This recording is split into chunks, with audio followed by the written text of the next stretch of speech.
Output heart का output, heart का क्या ही आउटपुट हो सकता है, ब्लड जो हमारे बॉडी पार्ट को भेजता है। तो कार्डियक आउटपुट का मतलब अमाउंट ऑफ ब्लड, यानी total amount of blood pump by, अब कौन पंप करता है ब्लड, हार्ट का कौन सा चैम्बर, वेंट्रिकल्स, ठीक है। ये वाला वेंट्रिकल भेजेगा बॉडी पार्ट्स को थ्रू एरोटा, और ये वाला वेंट्रिकल राइट वेंट्रिकल भेजेगा पल्मोनरी आर्टरी को, ठीक है। तो हम कैसे डिफाइन करेंगे कार्डियक आउटपुट को, total amount of blood pump by each ventricles of heart पर मिनट, उसी को हम लोग बोलते हैं हमारा कार्डियक आउटपुट, हमारे हार्ट का आउटपुट, ठीक है। अब कार्डियक आउटपुट याद रखने से पहले हमें एक टर्म जानना है, स्ट्रोक वॉल्यूम। क्या जानना है हमें, स्ट्रोक वॉल्यूम, ठीक है। क्या जानना है, स्ट्रोक वॉल्यूम। अब स्ट्रोक वॉल्यूम जानने से पहले भी एक इंपॉर्टेंट चीज तुम्हें याद रखना है कि ये जो हमारे वेंट्रिकल्स जब रिलैक्स स्टेट में होते हैं तो इसमें टोटल एट्रियम से कितना ब्लड फिल होता है, इसको हम लोग टर्म यूज करते हैं एंड डायस्टोलिक वॉल्यूम, यानी कि जब हमारा जो वेंट्रिकल है वो डायस्टोलिक स्टेज में होता है, उसके एंड में कितना ब्लड टोटल फिल होता है, ठीक है। देखो यहां पर पहले लिखा है amount of blood filled in each ventricles during ventricular diastole, हमारा ड्यूरिंग भी हम बोल सकते हैं, हम यहां पर बोल सकते हैं at the end of ventricular diastole, ठीक है। यहां पर हम लोग क्या बोल सकते हैं, at the end of ventricular diastole, diastole के एंड में कितना ब्लड फिल होता है। तो हमारे वेंट्रिकल्स में टोटल ब्लड फिल होता है 120 ml इन ईच वेंट्रिकल, ठीक।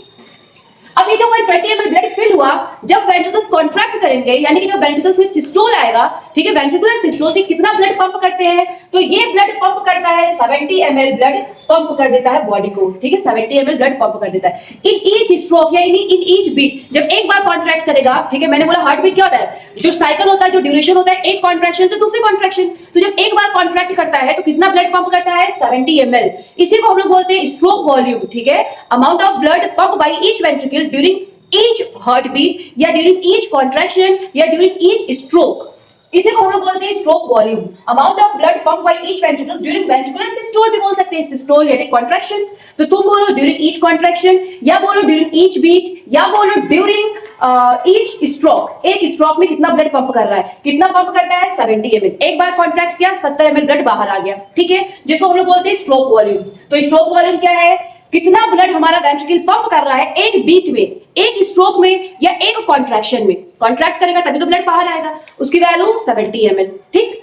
अब अगर इसने 70 ml ब्लड, यहां पर देखो टोटल 120 ml ब्लड भरा हुआ था, इसमें से इसने 70 ml ब्लड बाहर भेज दिया, तो इसमें कितना ब्लड बचेगा, कितना बचेगा, 120 माइनस 70 कर दोगे, ठीक है, जिसको हम लोग बोलते हैं एंड सिस्टोलिक वॉल्यूम, यानी कॉन्ट्रैक्शन के बाद एंड सिस्टोलिक, यानी कॉन्ट्रैक्शन के बाद हमारे वेंट्रिकल में जितना ब्लड बचेगा उसी को हम लोग बोलते हैं एंड सिस्टोलिक वॉल्यूम। और ये कितना हो जाएगा, ये हो जाएगा, तुम टोटल में से जितना स्ट्रोक वॉल्यूम है उसको माइनस कर दो तो बचा हुआ कितना है, 50 ml। इसमें कितना ब्लड बचता है, 50 ml। पूरा का पूरा वेंट्रिकल खाली नहीं हो जाता है, जैसे हमने देखा था हमारे लंग्स में कुछ एयर बची होती है जिसको हम बोलते हैं रेसिडुअल वॉल्यूम, इसी तरीके से हमारे हार्ट का पूरा ब्लड नहीं निकल जाता है, वेंट्रिकल से पूरा ब्लड खाली नहीं होता है। तो जो बचा होता है उसको हम बोलते हैं एंड सिस्टोलिक वॉल्यूम, यानी कि सिस्टोल के बाद, कॉन्ट्रैक्शन के बाद हमारे वेंट्रिकल्स में कितना ब्लड बचेगा, ये हो जाएगा 120 माइनस 70, कितना बचेगा, 50 ml ब्लड बचता है, जिसको हम बोलते हैं एंड सिस्टोलिक वॉल्यूम। इस तरीके से भी सवाल पूछा जा सकता है, ठीक है। तो कार्डियक आउटपुट को हम कैसे डिफाइन करेंगे, आउटपुट मैंने तुम्हें बोला कि हम पर मिनट के अकॉर्डिंग देखते हैं कि कितना ब्लड पंप हो रहा है। अब एक मिनट में हमारा हार्ट कितनी बार धड़कता है, 72 टाइम्स, और एक बार जब वो धड़कता है, एक बार जब वो कॉन्ट्रैक्ट करता है, या एक बार जब वो बीट करता है तो 70 ml ब्लड पंप कर रहा है। तो जब 72 टाइम बीट करेगा तो कितना ml ब्लड पंप करेगा, 70 into 72, कितना हो जाएगा, 5000 ml, या हम लोग बोल सकते हैं 5 लीटर पर मिनट। यही कहलाता है हमारा कार्डियक आउटपुट कहलाता है। क्या कहलाता है, कार्डियक आउटपुट, ठीक है, क्लियर है बिल्कुल।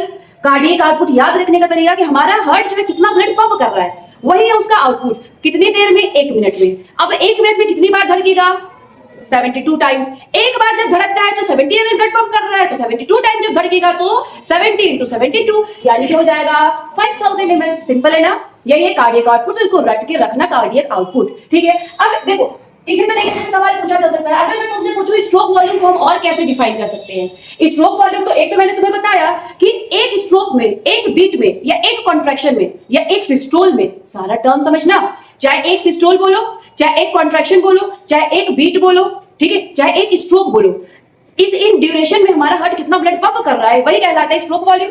कॉन्ट्रैक्ट करने को ही तो हम लोग सिस्टोल बोलते हैं ना। मैं तो बस टर्म बदल रही हूँ, बात तो एक ही है। कितना ब्लड पंप कर रहा है? 70 ml, ठीक है, जिसको हम लोग बोलते हैं स्ट्रोक वॉल्यूम। अगर मैं तुम्हें स्ट्रोक वॉल्यूम को दूसरी तरीके से डिफाइन करूं तो मैं ये बोल सकती हूँ कि stroke volume is equals to end diastolic volume minus end systolic volume. End diastolic volume यानी कि 120 में से अगर मैं 50 को माइनस कर दूं तो जो बचेगा वो हमारा क्या आएगा? Stroke volume.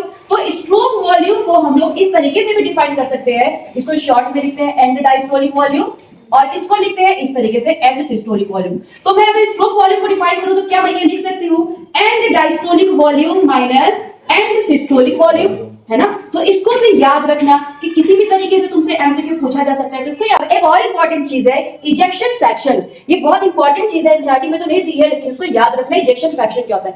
इजेक्शन का मतलब इजेक्ट आउट करना। इजेक्शन यानी इजेक्ट आउट करना, इजेक्ट आउट रिलीज करना, ठीक है। पंप करने को ही हम लोग बोलते हैं इजेक्ट करना, या फिर जब एक स्ट्रोक में जितना ब्लड बाहर निकलता है उसे हम लोग बोलते हैं इजेक्शन वाला ब्लड, ठीक है। तो इजेक्शन फ्रैक्शन, अब यहाँ पर फ्रैक्शन है यानी किसी चीज से हमें डिवाइड करना है। अब इजेक्शन फ्रैक्शन का मतलब क्या होता है? इजेक्शन फ्रैक्शन का मतलब होता है कि हमारे जो एंड डायस्टोलिक वॉल्यूम जितना था उसमें से कितना ब्लड हमने हमारे हार्ट में इजेक्ट आउट किया, पंप किया, उसी को हम लोग बोलते हैं इजेक्शन फ्रैक्शन, ठीक है। तो एंड डायस्टोलिक वॉल्यूम हमारा था 120 ml। 120 ml में से कितना ब्लड इजेक्ट किया? 70 ml, ठीक है, 70 ml इजेक्ट किया। तो इजेक्शन फ्रैक्शन क्या हो जाएगा? 70/120, और ये नॉर्मल ह्यूमन बीइंग में आता है 60%। 60% ब्लड जो है तुम्हारा क्या कहलाता, जो है वो पंप आउट होता है, इसी को हम बोलते हैं इजेक्शन फ्रैक्शन।